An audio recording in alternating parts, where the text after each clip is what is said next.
a question from last week's show has now been answered. We were talking about, we were debating whether or not we think Homefront: The Revolution was going to come out. The good news, actually, there's no bad news. The good news, what's only bad news is if you're Crytek.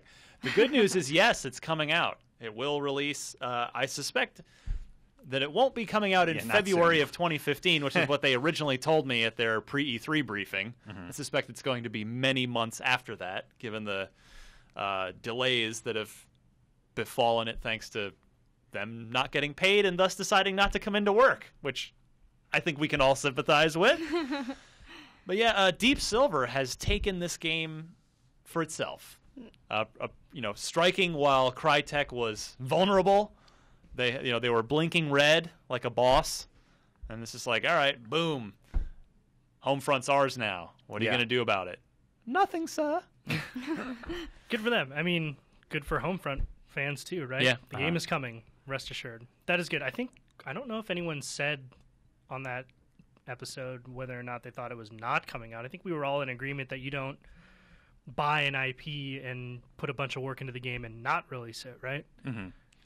Yeah, but it was more of, just was everybody going to leave, and was it going to the project going to crumble? And started to happen.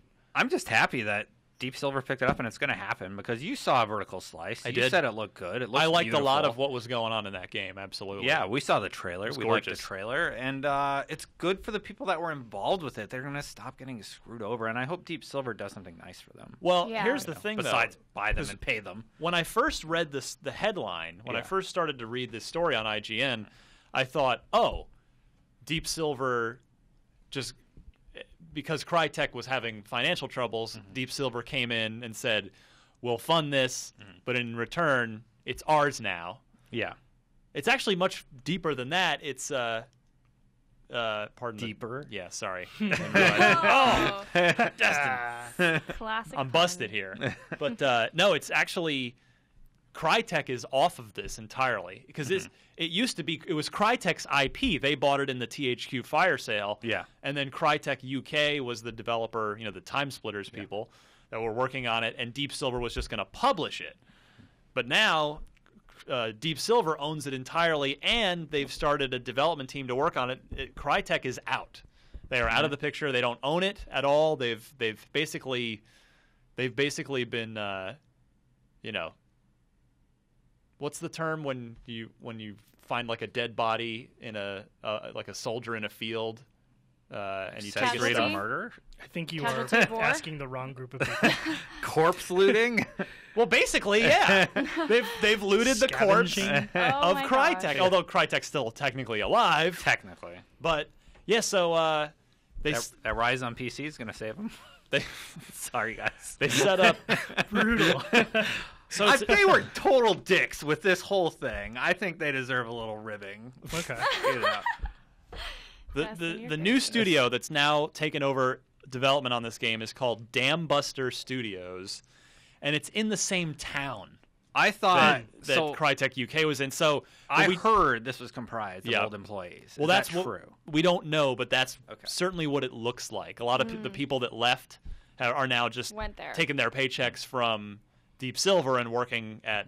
So yeah, this may just be Crytek UK / Free Radical under a different name. Yeah, what do you guys think?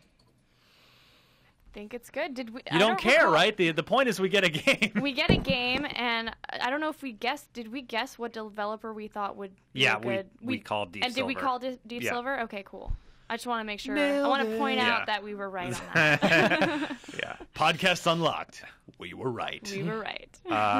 I'm happy that if Dam Buster Studios is comprised of old employees, I'm very happy that they got out and were able to form this new studio and be treated the way they should be treated. I'm very unhappy with Crytek, and I'm surprised that Crytek would do what they did to those people, and hopefully they make up for it. Yeah. Do something to make up for it, or just go out of business if that's what's happening. Like, say it. Like, close your doors if that's what you have to do. I'm happy that, if the former Crytek employees are now still able to finish the game, good for them. Because as a creative person, you don't want to spend a huge amount of your life and sometimes they do.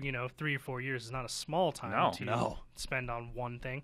To invest that time and never see it come to fruition, or maybe it does, but not with your hands on it. That's pretty tough. So, hopefully that's the case, that these people who've been putting in all that time can finally see it finished and done and be the ones to finish it themselves. Yeah, these guys now go from working for Germans that don't have any money, and now they work for Germans that have money. Yeah, because Crytek is based out of Frankfurt, Germany. The German company, and now they work for Deep Silver, which is Koch Media or Koch Media. I'm not sure the actual proper German pronunciation. At any rate, they are German. They're good. Yes, they're good. So that's it's good news. So again, I suspect the game will be delayed quite a lot to account for all the weirdness that's been going on, but it looks like it's going to come out. So that is good news.